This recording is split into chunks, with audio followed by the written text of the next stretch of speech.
the most common place a legal gun owner is going to come in contact with law enforcement is a routine traffic stop. It's a topic at US LawShield our members ask us about constantly. Hi, I'm Austin Davis. I'm a former police officer, full-time defensive firearms instructor, and the manufacturer of a unique concealed carry holster.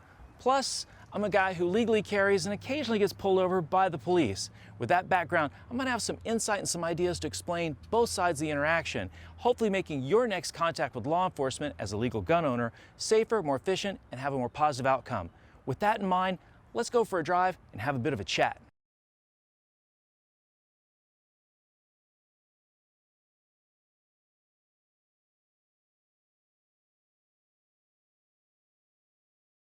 How did this all start? Well, you're out driving around, minding your own business, completely unaware probably of that police officer. And the officer observes something that in their opinion you did or did not do that was in violation of one of an almost infinite list of traffic violations. And they decide to investigate further by initiating a traffic stop, lights and/or sirens. When the officer decides that you have possibly violated some sort of traffic violation, they're going to initiate a traffic stop, hit lights and siren. When that happens, first thing you want to do is put on your emergency flashers as soon as you figure out, yeah, it's me they're looking for. Now, in an ideal world, the officer wouldn't initiate the traffic stop unless it's in a place they're ready for you to pull over. But it doesn't always work out that way. For example, you may be in a situation to where there is no shoulder or no safe shoulder to pull over. Or you're in a deserted, long, dark stretch of road and you're not really sure if those lights behind you are real or there's some sort of con job. In that case, drive a reasonable speed. Your flashers, your emergency hazards, will let the officer know that yes, you're in compliance, and drive to a place that's well lit and out of the traffic flow. Once your car comes to a stop, put it in park. Lower at least the front windows, but all the windows if they're heavily tinted. There's nothing police friendly about tinted back windows. If it's dark, turn your interior lights, and if your stuff, your ID is handy, go ahead and start digging for it. But if it's more than just a quick reach and grab, just leave your hands on the steering wheel where the officer can see it. Now, before the officer makes his approach and we start having a chat, let's look at the situation from kind of a big picture version. What we have going on here is at least two people who have at least two firearms are going to get ready to communicate at a high level. And for that to happen, we want to eliminate all the barriers to success we possibly can. Let's start off with the basics. Humor. Don't use it. Even if you have a good joke, like, do you think when a regular dog sees a police dog, he thinks, oh man, be cool, it's a cop? Humor is at best an inefficient form of communication. And what we're dealing with here is a serious situation, so leave the humor out of it. Sarcasm. Sarcasm does not build rapport, and there is zero chance of you being sarcastic helping the situation. Your momentary zinger may make you feel good, but I assure you, one way or another, it will cost you. And finally, do not argue the merits of the stop on the roadside. If there's one or two things you call facts that you think are important, you may want to mention them. Remember, this is all being recorded. But the time for argument and discussion over what the issues of that traffic stop are when you have a lawyer and there's a judge present in the courtroom. At this point in the traffic stop, we need to figure out the legalities of whether or not we have to tell them we have a legal firearm with us. In times like this, you really wish you had an independent program lawyer to answer your questions. Hi, I'm independent program attorney Emily Taylor. Man, this is convenient. Come on in, I have questions. Wonderful, I have answers. This is gonna be perfect. So Emily, if I'm a legal gun owner and I have a firearm in my car, do I have to tell the officer about it? Well, that law varies from state to state, so you'll want to consult an attorney in your home state for the answer. The law requires you, if you have a concealed carry permit, to advise the police officer on first contact that you are armed, if in fact you are armed. If you don't have a concealed carry license, you're still required to tell the police officer that there are firearms in your car, if there are firearms in your car. Well, any more questions? You answered them all. Hopefully when you get stopped, you'll have a program attorney which will just pop in your front seat and tell you what your legal obligations are. But let's talk about the words you use when you let the officer know you have a firearm. My advice is I would avoid the phrase, I got a gun. You see, the word gun is sort of a trigger word with officers.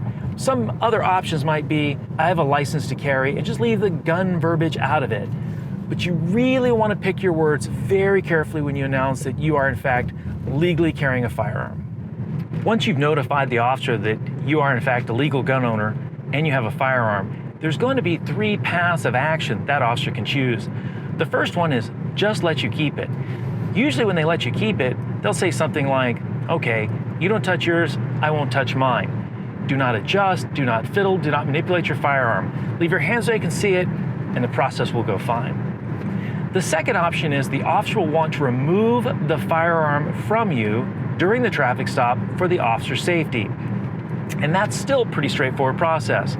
If so, say, officer, no problem. How do you want to handle this? Usually what they'll do is they'll ask you out of the car, you'll put your hands on a fixed object that asks the location of the firearm, and they'll remove it off you. Don't act quickly, follow the instructions, no problem. The third option is the most difficult and the most complex. Some officers, for some reason, seem to think this whole process works better if you hand them the firearm. So, ask the officer specifically, what steps do you want me to take to remove my firearm? And then tell them the facts. I'm wearing a seatbelt and my firearm is in the ankle holster, appendix, small of back, shoulder holster, flashbang, whatever. Then when they give you the instructions, repeat them back and narrate your actions as you move very slowly.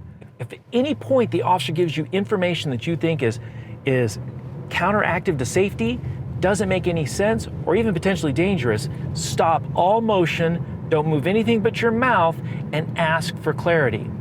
Once you get to the brass tacks of actually taking the gun out, if it's at all possible, if you can just release the holster and hand the whole firearm to them holstered, it makes this go by a lot smoother.